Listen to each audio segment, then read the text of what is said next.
BPT MLT anaesthesia cardiology radiology course ఏదైనా solution ఒకటే Aurora university Uppal Hyderabad. Welcome to I dream. This is Lumbini. Life అనేది unpredictable కాబట్టి insurance అనేది must and should అని చెప్పేసి పెద్దలు చెప్తూ ఉంటారు. అది హెల్త్ ఇన్సూరెన్స్ కానీ, టర్మ్ ఇన్సూరెన్స్ కానీ, లైఫ్ ఇన్సూరెన్స్ కానీ. సో దీనికి సంబంధించి చాలా డౌట్స్ ఉంటాయి కదా, వాటిని క్లియర్ చేయడానికి today we have insurance agency mentor ఉన్నారనమాట, రామకృష్ణ గారు. Let's talk to him. Hello sir, నమస్తే. నమస్తే అండి. సార్, ఇన్సూరెన్స్ తీసుకోవాలి అని అంటే ఫస్ట్ ఆఫ్ ఆల్ డాక్యుమెంటేషన్ విషయంలో కానీ కొన్ని డౌట్స్ అయితే ఉంటాయి. అండ్ మేజర్ గా ఈ మధ్య కాలంలో చాలా మంది చూస్తుంటే స్మోకింగ్ కానీ, ఆల్కహాల్ కానీ ఇంకా పెరుగుతూనే ఉన్నారని ఎవరు తగ్గట్లేదు. సో ఇన్సూరెన్స్ తీసుకునే వాళ్ళకి ఇప్పుడు సిగరెట్ అలవాటు ఉంది అనుకోండి, ఆల్కహాల్ అలవాటు ఉంది అనుకోండి, వాళ్ళు చెప్పి అది దాపెట్టి ఇన్సూరెన్స్ తీసుకుంటే పరిస్థితి ఏంటి? ఓకే, నేను మీకు అది మొత్తం క్లారిటీ ఇస్తాను. ఫస్ట్ ఆఫ్ ఆల్ IRDA ఏం చెప్పిందంటే ఇన్సూరెన్స్ కంపెనీస్కి ఒక డైరెక్షన్ చేసింది. ఆల్కహాల్ అలవాటు ఉన్నా, స్మోకింగ్ అలవాటు ఉన్నా ఇన్సూరెన్స్ పాలసీని క్యాన్సిల్ చేయకండి. దాని తగ్గట్టు మీరు క్లాస్ తీసుకోండి, ప్రీమియమ్స్ పెట్టుకోండి, వెయిటింగ్ పీరియడ్స్ పెట్టుకోండి, కానీ పాలసీ మాత్రం రిజెక్ట్ అవ్వద్దు అని చెప్పి చెప్పారు.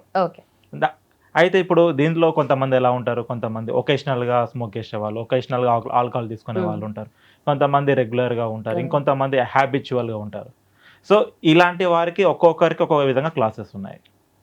Okay okay right. అంటే కొంతమంది అన్నట్టుగా మీరు జస్ట్ మేము ఫ్రెండ్స్ గ్యాదర్ అయినప్పుడే తాగుతాను, మిగతా టైంలో తాగను, దాన్ని ఎట్లా కన్సిడర్ చేస్తారని అంటారు కదా. సో ఇప్పుడు ఏదైతే వ్యక్తి ఇన్సూరెన్స్ తీసుకోవాలనుకుంటున్నారో, లైఫ్ ఇన్సూరెన్స్ కానివ్వండి, హెల్త్ ఇన్సూరెన్స్ కానివ్వండి, హెల్త్ ఇన్సూరెన్స్ తీసుకునేటప్పుడు ఒక ప్రపోజల్ ఫామ్ ఉంటుంది, దాంట్లో మెడికల్ క్వశ్చనర్ ఉంటుంది, దాంట్లో ఒక క్వశ్చన్ స్పెసిఫిక్గా అడుగుతుంది, మీరు ఆల్కహాల్ కానీ, స్మోకింగ్ కానీ, బీడీ కానీ, గుట్కా కానీ వివిధ ఏమన్నా హ్యాబిట్ ఉందా, ఎస్ ఆర్ నో అని అడుగుతుంది. ఓకే, ఎస్ అని అన్నప్పుడు మీరు డైలీ ఎన్ని స్టిక్స్ ఆఫ్ సిగరెట్స్ తాగుతారు, ఎన్ని స్టిక్స్ ఆఫ్ బీడీ తాగుతారు, ఆల్కహాల్ కన్సంప్షన్ అనేది ఎంత క్వాంటిటీలో ఉంటుందని అడుగుతుంది.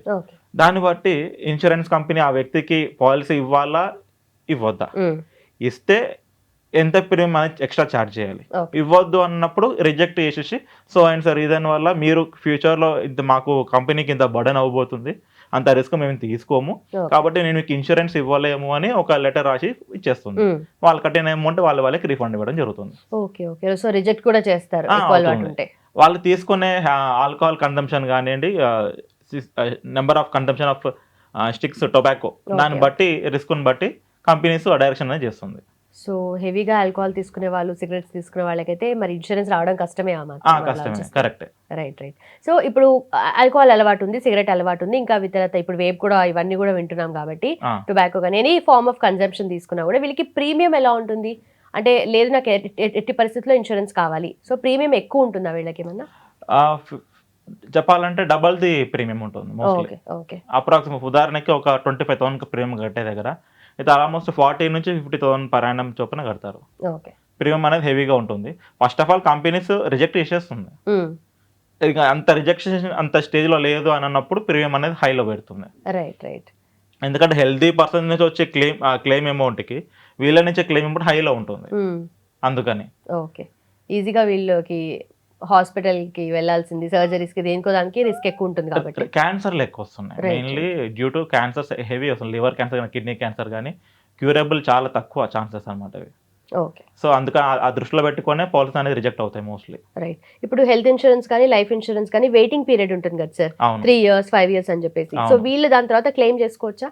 రైట్, నేను మీకు దీని గురించి ఒక క్లారిటీ ఇస్తాను. నేను ఇప్పుడు ఒక వ్యక్తి ఇన్సూరెన్స్ పాలసీ తీసుకున్నారు, ముందుగానే మెడికల్ క్వశ్చనర్లో ఆల్కహాల్ కన్సంప్షన్ కానీ, టొబాకో కానీ మెన్షన్ అక్కడ నో అని మెన్షన్ చేసి, ఒక 2 years తర్వాత క్లెయిమ్ వచ్చింది. 2 years తర్వాత క్లెయిమ్ వచ్చినప్పుడు హెల్త్ ఇన్సూరెన్స్ కంపెనీ వాళ్ళకి ఒక రైట్ ఏముందంటే, ఇన్సూరెన్స్ తీసుకున్నాక ఫస్ట్ 3 years వరకు క్లెయిమ్స్ వచ్చినప్పుడు వాళ్ళని చెక్ చేయటం, మళ్ళీ తరువుగా రివ్యూ చేసే అధికారం ఇన్సూరెన్స్ కంపెనీస్కి ఉన్నాయి. సో ఇప్పుడు వచ్చిన క్లెయిమ్ 2 years లోపే ఉంది కాబట్టి, అంటే విత్ ఇన్ 3 years లోపే క్లెయిమ్ వచ్చింది కాబట్టి రివ్యూ చేసేటప్పుడు అక్కడ కనుక మీరు ఆల్కహాల్, టొబాకో నో అని మెన్షన్ చేశారు, ఇప్పుడు మీకు వచ్చిన క్లెయిమ్ అనేది లివర్ ప్రాబ్లమో, కిడ్నీ ప్రాబ్లమో due to alcohol and smoking వల్లనే వచ్చింది అని అన్నప్పుడు క్లెయిమ్ అనేది స్ట్రైట్ అవే రిజెక్ట్ అవుతుంది. కట్టిన అమౌంట్ కూడా ఇవ్వాల్సిన అవసరం ఏం లేదు.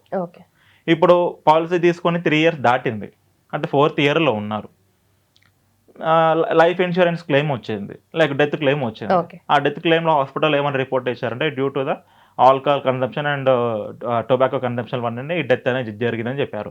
ఇన్సూరెన్స్ లైఫ్ ఇన్సూరెన్స్లో క్లాజ్ ఏంటిదంటే 3 years వెయిటింగ్ పీరియడ్. అంటే 3 years దాటింది అన్న టైంలో మీరు ఇన్సూరెన్స్ కంపెనీ పాలసీ హోల్డర్ని ఎక్కువ క్వశ్చన్స్ వేయడానికి లేదనమాట. రైట్. అంటే ఇన్కంటెస్టబుల్ అని ఒక క్లాస్ ఉంది, ప్రొటెక్షన్, ఇన్కంటెస్టబుల్ ప్రొటెక్షన్ ఒక క్లాస్ ఉంది, సెక్షన్ 45. అదేం చెప్తుందంటే క్లియర్గా, ఒక పాలసీ హోల్డర్ పాలసీ తీసుకున్నారంటే వితిన్ 3 years లోపు మీ లైఫ్ ఇన్సూరెన్స్ కంపెనీ మీరు పాలసీ హోల్డర్ తరువుగా రివ్యూ చేసే అధికారం మీకు ఉంది. మీరు ముందే రివ్యూ చేసుకోవాలి. ఆ తర్వాత కస్టమర్స్కి క్లెయిమ్ ఇవ్వాల్సిందని ఒక క్లాజ్ ఉన్నది. మరి ఇప్పుడు క్లెయిమ్ వచ్చింది, డెత్ క్లెయిమ్ వచ్చింది, 3 years దాటింది, 4th yearలోనే క్లెయిమ్ పెట్టారు. సో ఇప్పుడు కంపెనీస్ ఫైట్ చేసే అధికారం లేదు. కానీ కంపెనీ కనుక ప్రాపర్ ఎవిడెన్స్ ఉంది, ఈ క్లెయిమ్ అనేది ప్యూర్లీ ఆల్కహాల్ టొబాకో వల్లనే క్లెయిమ్ వచ్చింది, డెత్ క్లెయిమ్, మాకు ప్రపోజల్ ఫామ్లో టొబాకో అన్న దగ్గర ఆల్కహాల్ అనే దగ్గర నో అని పెట్టారు, అలవాటు లేదని పెట్టారు, మేము లేదు అన్నది కాబట్టి మేము దానికి సరైన ప్రీమియం తీసుకొని ఆ రిస్క్ని మేము తీసుకుంటున్నాం కాబట్టి మేము పాలసీ ఇచ్చాము. కానీ ఇప్పుడు స్ట్రైట్ అవే రిజెక్ట్ కేసు కాబట్టి క్లెయిమ్ ఇవ్వము అని ఇన్సూరెన్స్ కంపెనీ చేసుకోవచ్చు. ఇట్లా రీసెంట్గా ఏమైందంటే ఓరియంటల్ ఇన్సూరెన్స్ కంపెనీ వాళ్ళ మీద ఒక క్లయింట్ క్వశ్చన్ మన కోర్టులో కేసు ఫైల్ చేశారు in the month of March 2026. దాంట్లో ఏమని ఇచ్చారంటే డిస్ట్రిక్ట్ కోర్టు వాళ్ళకి అప్పీల్ చేశారు, మాకు క్లెయిమ్ అనేది రిజెక్ట్ చేశారు, కొంచెం మీరు న్యాయం చేయండి అంటే డిస్ట్రిక్ట్ కోర్టు వాళ్ళు ఏం చేశారంటే ఆ కస్టమర్కి ఫేవర్గా క్లెయిమ్ ఇవ్వాల్సిందని కేసు వేశారు. తర్వాత ఏం చేశారు, ఇన్సూరెన్స్ కంపెనీ వాళ్ళు పైన స్టేట్ లెవెల్లో కేసు వేశారు, అంటే అప్పీల్ చేసుకున్నారు. అప్పీల్ చేసుకుంటే అక్కడున్న మన కోర్టు జడ్జ్ తరువుగా రివ్యూ చేశారు, మన కంపెనీ తరపున డాక్యుమెంటేషన్ కరెక్ట్గా ఉంది, హాస్పిటల్ రికార్డ్స్లో ఇన్వెస్టిగేషన్లో కూడా కరెక్ట్గా ఉంది, సో అన్ని కరెక్ట్గా ఉన్నాయి కాబట్టి క్లయింట్ తప్పు కాబట్టి ఆ క్లెయిమ్ని రిజెక్ట్ చేసేసి ఓరియంటల్ ఇన్సూరెన్స్ కంపెనీకి ఫేవర్ చేశారు. ఆ క్లెయిమ్ ఆల్మోస్ట్ వచ్చేసి 1.2 CR. మళ్ళీ సేమ్ కేసు రీసెంట్లీగా హెచ్డిఎఫ్సి లైఫ్ ఇన్సూరెన్స్ కూడా ఇలానే జరిగింది. అక్కడ కూడా ఏం జరిగింది, డిస్ట్రిక్ట్ లెవెల్లో మేము ఆల్కహాల్ అనే నో అని పెట్టారు, మాకు క్లెయిమ్ ఇవ్వాల్సిందే, 3 years వెయిటింగ్ పీరియడ్ అయిపోయింది, మాకు ఆ క్లాజ్ ఉంది, మాకు సో న్యాయం కావాలని కేసు వేస్తే కూడా అక్కడ కూడా హెచ్డిఎఫ్సి లైఫ్ ఇన్సూరెన్స్ గెలిచింది. సో ఎప్పుడైనా సరే మెటీరియల్ ఫ్యాక్ట్ చేంజ్ అవుతుంది, దానివల్లనే డెత్ వచ్చింది అన్న టైంలో ఇన్సూరెన్స్ కంపెనీకి ఫేవర్ ఉంటుంది. అంటే ఆ సెక్షన్ 45ని మిస్యూజ్ చేసుకుందా అనే ఆప్షన్ లేదు వాళ్ళకి. అంటే కంప్లీట్ గా దీని వల్లే డ్యామేజ్ అయింది అంటే అలా ఉంటుంది. ఒకవేళ ఇది వన్ ఆఫ్ ద రీజన్స్ అని అంటే ఇప్పుడు చూడండి, మెడికల్ క్వశ్చనీర్లో ఇన్సూరెన్స్ కంపెనీ ఒక క్వశ్చన్ పెట్టిందంటే ఆ క్వశ్చన్ ఎంత ఇంపార్టెంట్ ఉంటుంది.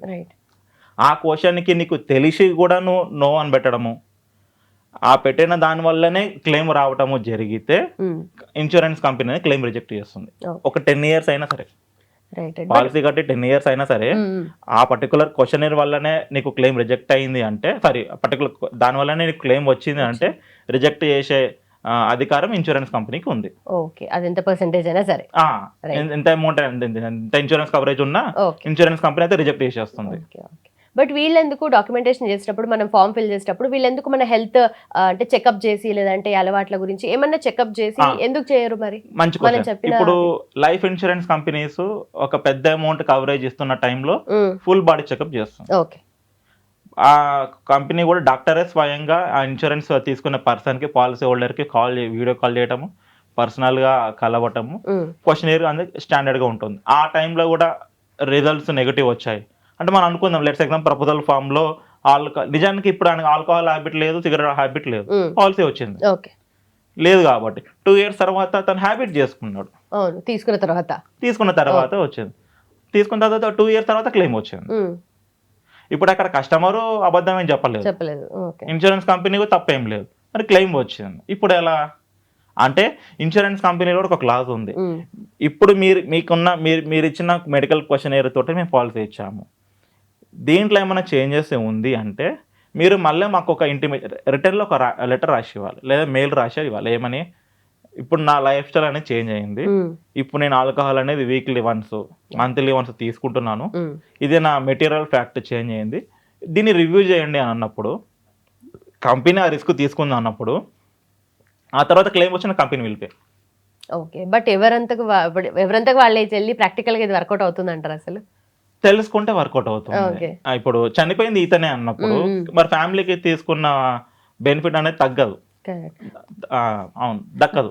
రైట్. బట్ ఈ లెక్కన చూస్తుంటే మెజారిటీ ఆఫ్ ద పాపులేషన్ ఏదో ఒక లైఫ్ అంటే వాళ్ళ లైఫ్లో ఏదో ఒక టైంలో ఇప్పుడు పెద్దవాళ్ళు ఉన్నారు, హార్ట్ రిస్క్ ఉన్న వాళ్ళు, లేదంటే ఏదైనా కిడ్నీ ప్రాబ్లం ఉన్న వాళ్ళు వాళ్ళ లైఫ్లో ఎప్పుడో ఒకప్పుడు సిగరెట్ ఆల్కహాల్ తీసుకుని ఉంటారు. ఇప్పుడు ఇక్కడ తనకి సహాయం చేసేది ఎవరంటే అతను ఎవరి దగ్గర అయితే పాలసీ తీసుకున్నారో అతను రెన్యువల్ టైం ఖచ్చితంగా ఫోన్ చేస్తారు. రైట్. ఆ పాలసీ హోల్డర్ ఫోన్ చేసి, సార్ మీరు తీసుకున్నప్పుడు మరి పాలసీ కండిషన్స్ ఇలా ఉన్నాయి, మరి ఇప్పుడు దీంట్లో ఏమైనా చేంజెస్ ఉన్నాయా, ఉంటే చెప్పండి, దాని తగ్గట్టు నేను ఫార్మాట్ రెడీ చేస్తాను, సపోర్ట్ చేస్తాను అని చెప్తారు. లేదు బాబా అలానే ఉన్న, హెల్త్ బాగానే ఉంది, ఎలాంటి చేంజెస్ ఏం లేవు అన్నప్పుడు వెళ్ళండి, వెరీ గుడ్. రైట్. అక్కడే చేంజెస్ ఉన్నాయి అనుకోండి, చేంజెస్ ఉన్నాయని చెప్తారు, ఇన్సూరెన్స్ కంపెనీ యాక్సెప్ట్ చేస్తుందా చేయదా అని అప్పుడు చెప్పేస్తుంది. అప్పటితోటి అతను ప్రీమియం కట్టడం ఆపేస్తుంది, తన క్లెయిమ్కి కూడా వెళ్ళాడు.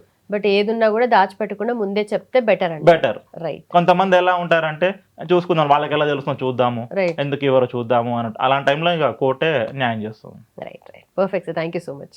థ్యాంక్ యూ అండి. And for more videos, please subscribe to iDream. Please subscribe to iDream. Please subscribe iDream. And please subscribe to iDream. For more videos, subscribe to iDream. please like, share and subscribe to the channel. Congratulations, iDream. Subscribe to iDream. Subscribe to iDream. So subscribe to iDream Media. iDream ki iDream team andarki huge congratulations. Please subscribe iDream Media. Please subscribe to iDream. Subscribe iDream. Please subscribe to iDream. iDream అంటే నా కళల ఛానల్ను subscribe చేసుకున్న నోరు తిరుగుతలేదు, మీరైతే గంట గుర్తు కొట్టండి. For more such videos, please subscribe to iDream. Subscribe to iDream. Please subscribe to iDream. Please subscribe iDream Media. Please do subscribe to iDream. Please subscribe to iDream Media. For best entertainment and information, please subscribe iDream. And don't forget to subscribe to iDream.